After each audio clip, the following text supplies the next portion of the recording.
Two things to know about a credit card is that one is your credit worthiness, and then two, your credit worth.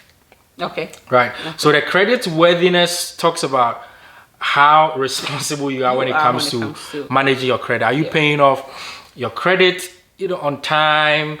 Are you maintaining a low utilization rate? And your credit worth, which most people don't pay attention to, is how much credit are you worth? Oh, okay. How much credit are you worth? How much money can they give you? How much money can they authorize you per each credit card? So what we are doing amongst ourselves is that we have resolved to each take a maximum of 2 credit cards, so that we spread our expenses across these 4 credit cards. And we are not having the credit card so that we'll keep up buying. In today's video, we are going to share with you 3 good habits we have adopted in maintaining excellent credit scores. Stay tuned.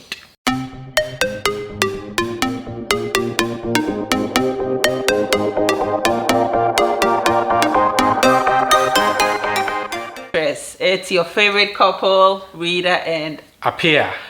We are happy to come back again your way today with another insightful video. We hope you are able to learn 1 or 2 things from this video. We live in a modern world that operates on credit. Having a good credit score makes you get access to good interest rates and good deals when it comes to purchasing a vehicle, or even finding a mortgage, or even starting that dream business of yours.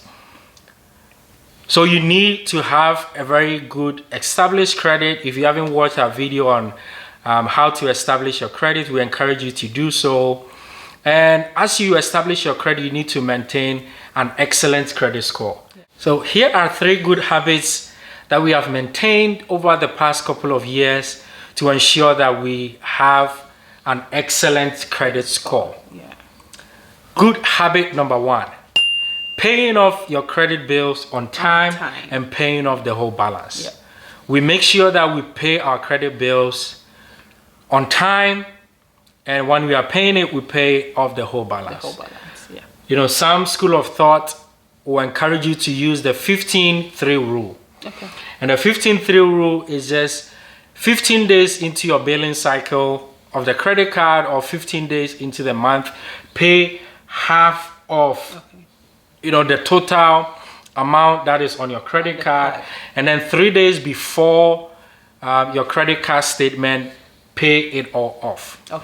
Don't fall into the trap of paying the minimum balance due, because on every credit card statement you're going to see minimum balance due $35, $25, $50. Don't fall into that trap, because if you do so, you end up owing the rest of the balance, and that's interest. When they begin charging interest on that balance, and that's what we've avoided totally. Like, we've never had to have any interest, because we don't let any payment go beyond the payment due date. So we'd rather go in for an annual percentage yield on our savings than going in for an annual percentage return, or which is the APR. How much interest that your credit card charges you for not paying off your balance. And those interest rates are really high, really high. 23% sometimes, and that's a lot. So pay off your credit bill and pay it in time. And full balance. And in full balance. Good habit number 2 is by maintaining a low utilization rate. So when we come to the low utilization rate, basically, for instance, you have a credit card that gives you $7,000 to use at your own will. You don't want to end up spending the whole $7,000 every month. You want to keep a very low rate. You use it very low. So maybe you use only $1,000 a month, which is about what? Our math is not really that good. Which are maybe a little over 10%. But you try to stay low as much as 10% of what you have on the card in terms of the money. So if you have $7,000, you're trying to use $700 a month, so that you keep a low utilization rate. That's what we mean. So pretty much ensure that by the time that your credit card statement comes out, you are at 10% or below.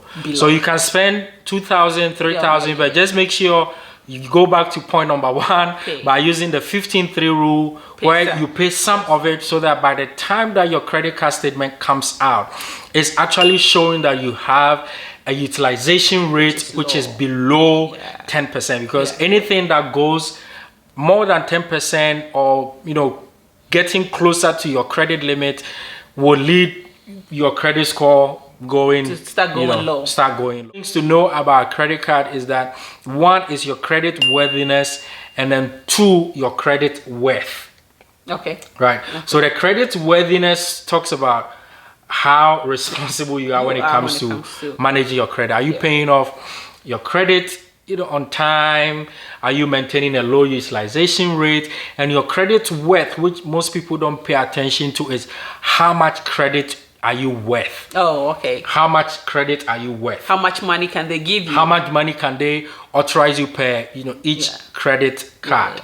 So what we are doing amongst ourselves is that we have resolved to each take a maximum of 2 credit cards, so that we spread our expenses across these 4 credit cards. And we are not having the credit card so that we'll keep on buying, but doing that ensures that 1, we have low balances on each of them, that we're able to pay it off, and we are maintaining a low balance, or we are having a low utilization rate. Good habit number 3 is to request or periodically request for an increase in your credit limit.